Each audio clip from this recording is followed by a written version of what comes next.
So I, 30F, was supposed to get married to my ex-fiancé Scott, 32M, 5 years ago, but that didn't happen. He dumped me on the day of our wedding for his ex-girlfriend Ruby, 32F. Scott and I had been together for about 2 years before he proposed and I said yes. Then there were 6 months of planning and finally, our wedding day. So we were together for 2 years and a half, but he still decided to change his mind about the wedding at the very last moment when Ruby arrived at the wedding. And no, I didn't invite her and neither was she on the approved guest list, but was an addition that my dearest mother-in-law Alice had made. Ruby and Scott had dated for 7 years but had been broken up for 2 years at the time we started dating. He didn't speak of her much and I'd found out the reason why they'd broken up from his friends. They'd started dating when they were 18 and were in their senior year and had stayed together through college, even though Ruby went to college out of state. After she graduated and returned, they moved in together and lived in an apartment, and after almost 7 years, Scott asked her to marry him. But unfortunately, Ruby wasn't ready yet and turned him down. They tried to make the relationship work after that, but it just didn't, and eventually, they parted ways and Ruby even took a job in Canada to move out of the city. That was that, and they didn't keep in touch after their breakup either. I used to go to the same college as Scott, but I was his junior back then and didn't speak to him much. I met Scott again at a coworker's Christmas dinner and actually felt a connection there. So we ended up ditching the party after a while and went out by ourselves. We had a really nice time together and decided to stay in touch, went out on a couple of dates, and within 3 months, we were in a proper relationship. We dated for 2 years, then decided to get married, but it was all wasted when after almost 3 years of their breakup, Ruby finally decided to show up on our supposed wedding day. I still remember everything clear as day. I'd walked down the aisle already and we were up there on the podium when he confessed that since we were in a chapel, he couldn't bring himself to lie and said that he needed to talk to me about something really important. So we stopped the ceremony and he took me aside to inform me that his mother had invited Ruby to the wedding and even pointed them out to me. Alice and Ruby were sitting in the front row, Alice looking smug as hell in her off-white dress. I mean, of course, she'd worn something close to white to my wedding, and Ruby looking down at her feet. I wasn't surprised that Alice had invited Scott's ex to disrupt the wedding because she'd made it very clear right from the beginning of our relationship that she didn't like me one bit. It was definitely because I'm not the kind of daughter-in-law she wanted. I'm not soft-spoken. I'm not what you'd call sweet or timid, so I'm just not the idea of what an ideal daughter-in-law should be like according to Alice. Not that these are bad traits, but I just didn't possess any of them. I was always too loud or too brash or too expressive for her taste, so of course she brought along someone she believed was a more appropriate fit for their family than I was. So she went ahead and brought that better daughter-in-law to the wedding so it'd be easier to control and manipulate her son in the long run. And not only did she bring her along, but she also arranged a conversation between Ruby and Scott before I walked down the aisle, which is what he told me about later, using that conversation as a reason to dump me at the altar. He told me that he and Ruby had a chat before this and she apologized for turning him down all those years ago and explained that she just felt too young and inexperienced to actually make such a huge commitment. But now, after almost 3 years, she'd realized that she'd messed up because she knew she'd never find someone better than him and had come back to ask for one last chance to make their relationship work. That was all it took to undo 2 years of our relationship and he was back to square one once more. Obviously, back at the time, I tried to argue with him and make him stay, but he told me that it'd be a mistake for us to get married now that he'd realized that he'd never actually fallen out of love with Ruby and I'd just been a placeholder for the woman that he actually loved. His words stung, but I was so desperate that I tried to convince him to stay nevertheless. It didn't work and I knew that it was all futile when he asked me to return the engagement ring. I lost my cool and ended up flinging it to the ground before I walked out and decided to drive myself away from the wedding, all the guests, and just everything to do with Scott. I kept driving until I reached a B&B a little out of town and stayed there for the next couple of days. Scott paid off all the dues of the wedding organizers and vendors and thankfully, I didn't have to spend any of my hard-earned money except on my dress. The only time we met after that was when I went back home to collect my things after almost 2 weeks of the wedding. He and Ruby were at home at the time and didn't even bother to stop cuddling when I walked in with a friend of mine to pack my stuff up and leave. That's how awful they were, and at the end of the day, I was kind of glad that Scott decided to dump me before we even got married, because then we'd have to get divorced eventually whenever Ruby decided that she wanted him back. So they actually saved me a lot of money and heartache. I've tried to move on and I guess I've done a decent job of it, but I have crazy trust issues now, had a nicotine addiction a couple of years ago that came along with crippling depression, and have to go to therapy twice a week now to be a normal, functional human being. My mental health has suffered a lot because of those 3, but they've been doing just fine, as far as I know. They got married a couple of months after I was dumped and they even have 2 kids now, aged 2 and 4. They're expecting a third as well, from what I know. The reason I know all of this is because about 6 months ago, I befriended Ella, 28F, the new receptionist at my company. We discovered that we had a lot in common at a work party and ended up becoming really good friends. One day at lunch, she told me that one of the guys she hooked up with a couple of years ago and still followed on social media was now having a third kid with his wife. I thought it was just harmless gossip, but then she showed me the profile and it was Scott.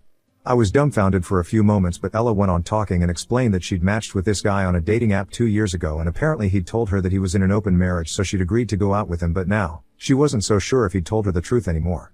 So I clarified and informed her that in all probability, he wasn't in an open marriage at all and had been cheating on his wife because she was pregnant, since the timing lined up with Ruby's second pregnancy. I explained my history with Scott to her, and together, we went through his and her social media, which was easy since both of them had public accounts, and confirmed that they'd indeed been together when Ruby was heavily pregnant. I could hardly believe that this guy had first ditched me at the altar for Ruby, and now, he couldn't even find it in himself to stay loyal to the woman he'd left me for. I was disgusted and felt like it was about time that I got back at him for what he did to me, and thankfully, by then, Ella was a good friend of mine and agreed to be a part of my plan because of how messed up she'd found Scott's actions to be. She herself felt infuriated that he'd lied to her about being in an open marriage just to get her to sleep with him. And they didn't just hook up a couple of times, it went on for a couple of weeks. After their first few dates, she'd followed him on Instagram and found that his wife was heavily pregnant and had confronted him about it, but he'd told her that Ruby didn't really care since she'd been with a fair few guys in the initial months of her pregnancy, too.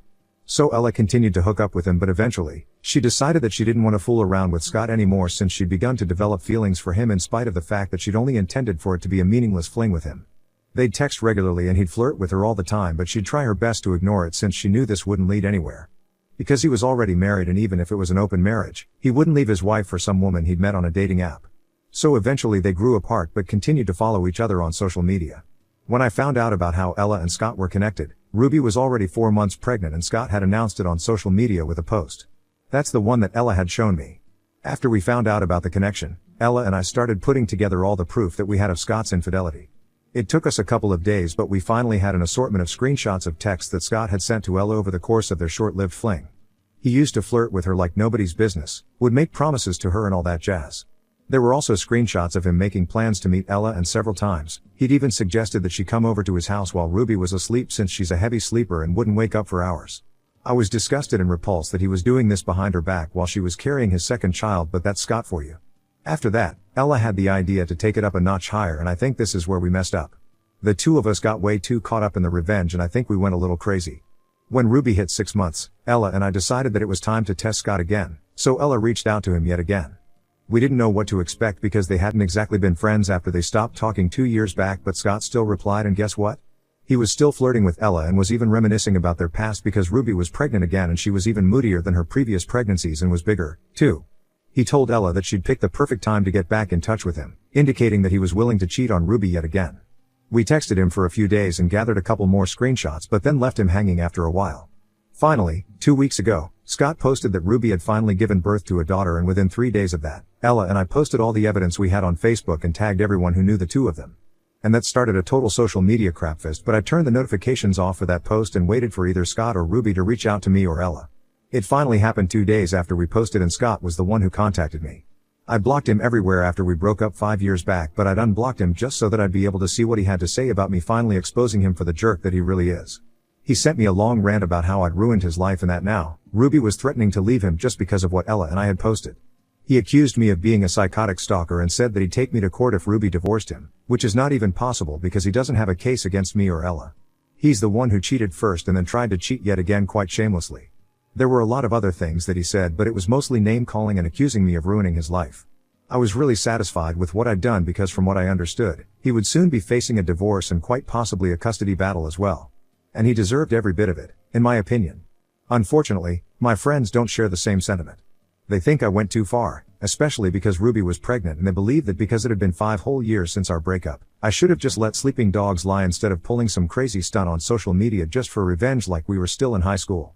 I don't think that's fair because Scott literally ruined any future relationship that I could have had with what he did. He ditched me at the altar for his ex-girlfriend after we dated for 2 years, and I don't think any of my friends understand how awful that felt. I spent years trying to move on, and I think I was totally normal for a while, too. Until I met Ella, because she's the one who told me that Scott had been cheating, and that's what pushed me over the edge. He'd abandoned me for Ruby, and now, he wasn't even loyal to her, but for whatever reason, my friends believed that I was the one who messed up here and thought that I owed them both an apology for trying to ruin their marriage after 5 years. I don't understand how I ruined their marriage because all I did was put the truth out in public. The cheating was all on Scott, not me. Ella doesn't think we did anything wrong, but of course, she'd say that because she was a part of this as well. I don't understand how I'm in the wrong here, so Ida for exposing my ex-fiancé for cheating on his pregnant wife twice in a row after he left me at the altar 5 years ago? Update 1. Hi. So I decided not to apologize because after reading through most of the comments on my original post, I realized that I was doubting myself over something pretty ridiculous. Scott abandoned me at the altar 5 years ago to be with Ruby. And then he lied to Ella about being in an open marriage while Ruby was heavily pregnant just to hook up with her. I just exposed him for what he was doing. Yeah, I chose to do it at a time that would be the most hurtful for both Ruby and Scott, but that's because they chose to hurt me 5 years back, too.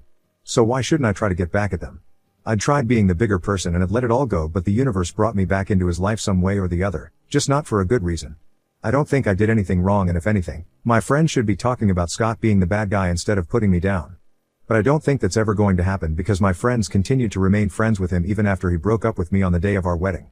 So that should have been enough for me to realize that these people never were my friends in the first place, but I guess I was too delusional to believe it at the time. I get it now, though, and have decided to cut them all off. I don't need them, and I'm quite sure I'm better off without such negative people in my life anyway. As for Ella, there was an unprecedented amount of hate for her because of the things she'd done, and I'd just like to take a moment to explain that she didn't have any idea that Scott wasn't in an open marriage back when she'd been going out with him.